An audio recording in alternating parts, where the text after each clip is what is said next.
Assalamualaikum warahmatullahi wabarakatuh.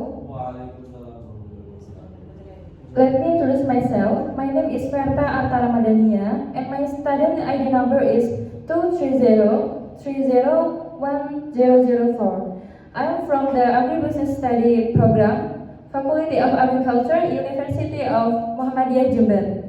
Today, I'm going to present a topic titled The Efficient of Following Supporting Local Wisdom in Subang Sangha Bali by Nimade Deli Resiani and Iwayan Sanjaya. Introduction. In Indonesia, agriculture is one of the crucial sectors in national development. However, many farmers still rely on traditional agriculture, practice based on their experience rather than adopting modern technology, mainly due to limited knowledge, technical skill, capital, and socio-cultural factors.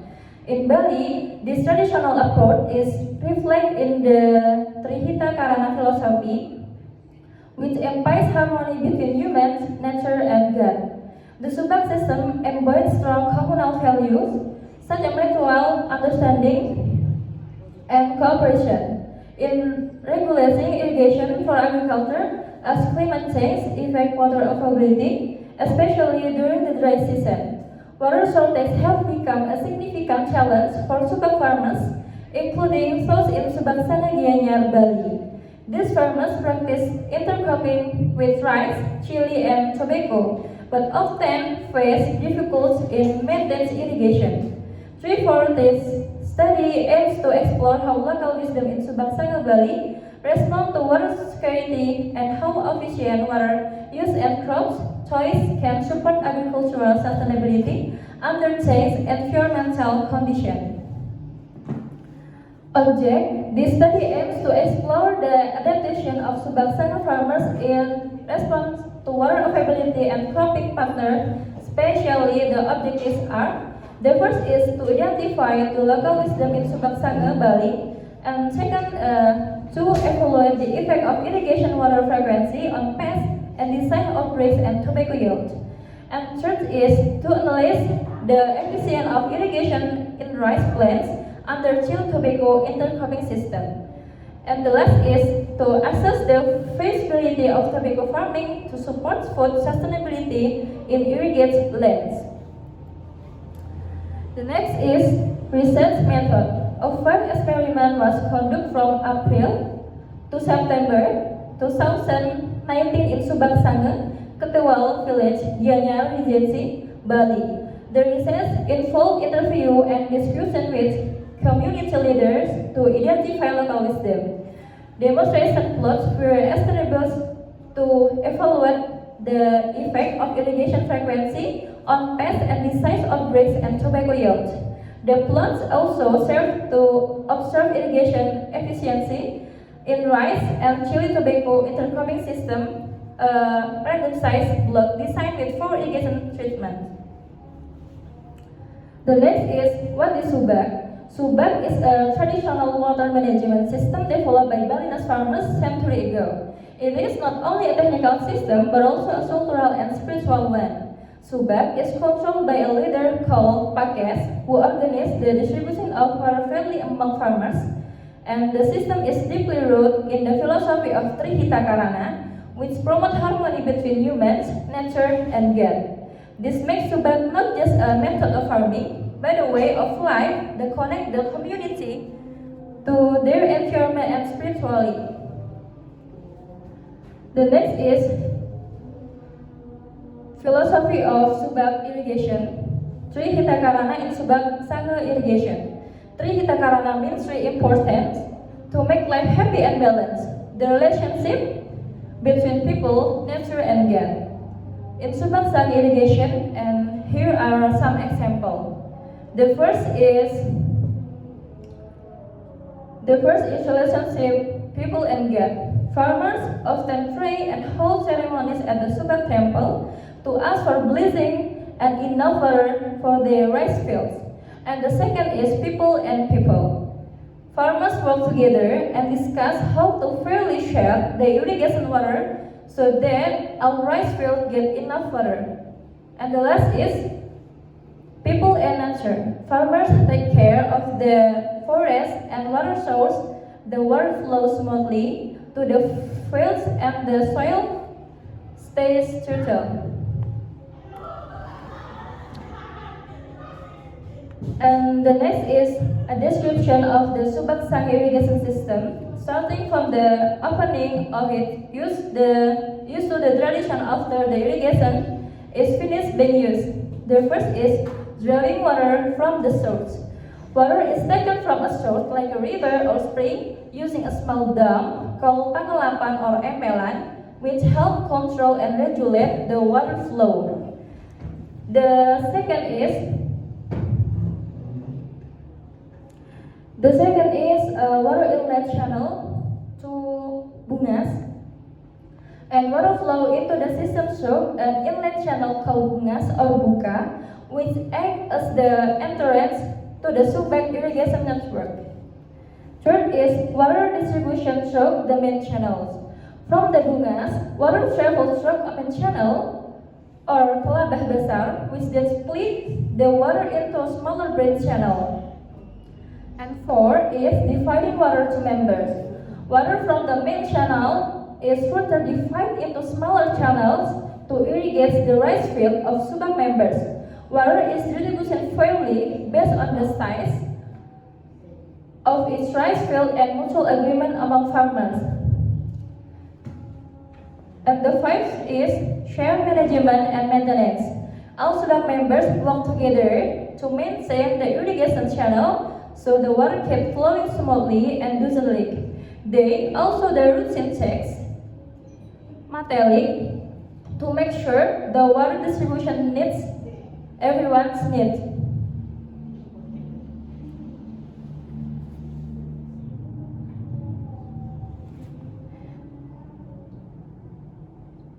The next is water borrowing and rotation system. If water is scarce, farmers can borrow water or nilihye or use rotation system or magalihan to ensure every rice field still gets enough water, especially during the dry season. So when the dry season occurs, there are two options the farmer can do in Subak irrigation. When there is water shortage, the first is the borrow water or farmers irrigate their land alternately. One day farmer A and the next day farmer B by closing the irrigation channel.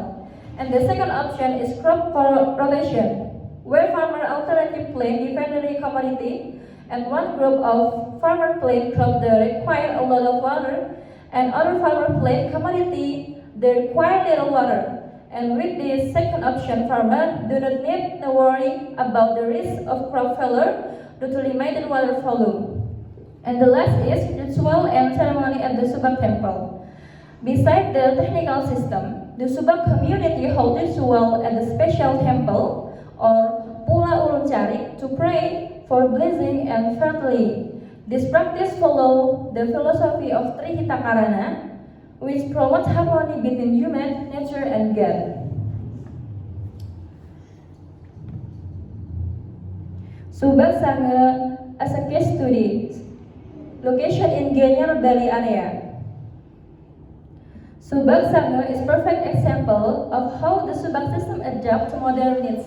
With a total area of 43 hectares, the land is split into main area, one for traditional rice farming and one for intercropping chili and tobacco.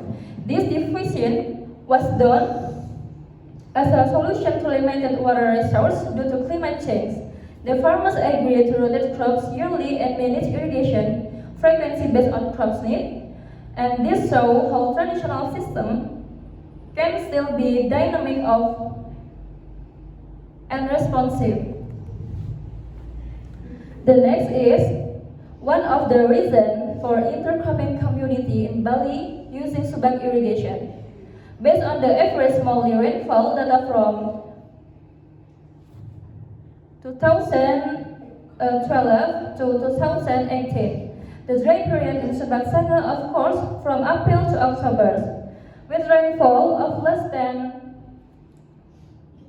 120 millimeter month. This has become one of the main factors dividing farmers to shift from continuous rice cropping to a chili tobacco intercropping system with limited irrigation, as a form of adaptation to water scarcity. The next is effective irrigation frequency, the percentage of caterpillars, rotten roots, and tobacco leafhopper breaks. In the chili tobacco intercropping system, farmers apply various irrigation frequency as an adapt strategy to curb water scarcity. Based on the data in table, different water frequency A1 to A4 had a significant impact on the incidence of pests and disease, such as caterpillar, root rot, and tobacco leafhopper. Comparison of water treatment A1 and A4. Treatment A1, 6 watering, result in high humidity level, which strike the high incidence of caterpillar and rodent roots. On the other hand, treatment A1, 3 watering, record the high incidence of tobacco leafhopper attack, and this means that both extensive and insufficient water carry risk.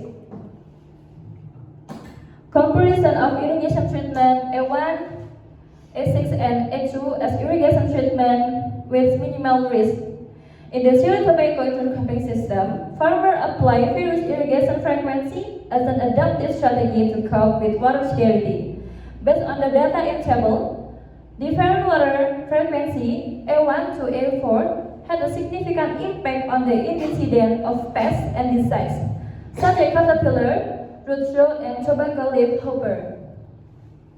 Effect of irrigation on the percentage of aphids, leaf cruciferous, and dry cap tobacco yield.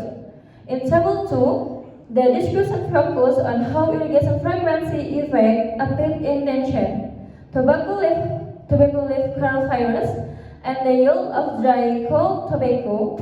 Among the 4 irrigation treatments, it is evident that both excessive and insufficient watering have negative impact. Watering 6 times a week, A4, may keep the soil moist, but also trigger high infection of aphids and viral attack on tobacco leaves, leading to a significant drop in yield. And meanwhile, watering 3 times a week, A1, also fails to produce optimal result. Comparison of irrigation treatment A1, A6, and A2. Irrigation treatment with minimal risk. After comparison, watering 4 times a week, A2 is considered the most effective option not only because it results in lower pest and disease attack, but also because A2 produces the high yield of dry crop tobacco among all treatments. In other words, A2 often the most balanced solution for maintaining plant health while boosting productivity. Intercropping costs in machinery and fertilization. In the chili tobacco intercropping system in Subaksana, the total cost required on tobacco cultivation cell per hectare is 570.2 million rupiah. And this cost includes various comparison from processing production inputs such as 7.5 tons of urea fertilizer and 1 ton of SP36 to the use of heavy equipment like a tractor and saw cutters. Labor costs the large portion of the expense. Labor costs make up the large portion of the expense. Activities such as seedbed preparation, planting, irrigation, and weeding, maintenance, baking, and pruning, as well as harvesting and tobacco drying carried out in a daily wage system. For example, the harvesting process takes 800 work day and tobacco drying like 700 work day. It's paid 1,000 rupiah today. Net income from intercropping. which is not less high in economic value than the main commodity rice. Other costs considered in the collusion include land rental at 1,000 million rupiah hectare and miscellaneous experience of 15 million rupiah, which also covers ritual costs as part of Subak local wisdom. With such total expense, farmer managed to produce 11.5 tons of dried whole tobacco leaf hectare, value at approximately 20 million. After decreasing all costs, the next profit earned by farmers for 4,000 to 4,002.8 million. The comparison between revenue and cost yields a revenue cost ratio of 1.78, meaning for every one spent rupiah, 1.78 in revenue in generates.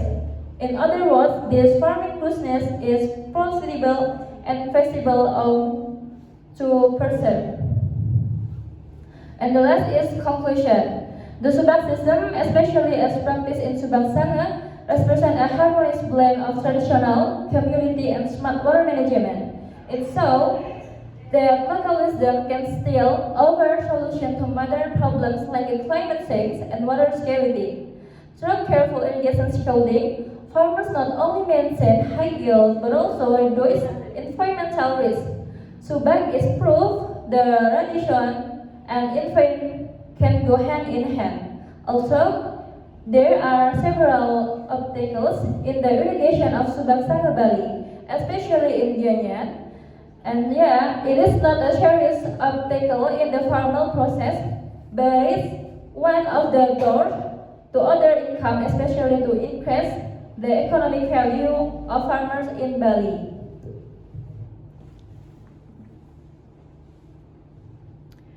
So yeah, that's all for me. Sorry if there was anything I said that wasn't clear. Thanks a lot for listening. I really appreciate it. Wassalamualaikum warahmatullahi wabarakatuh.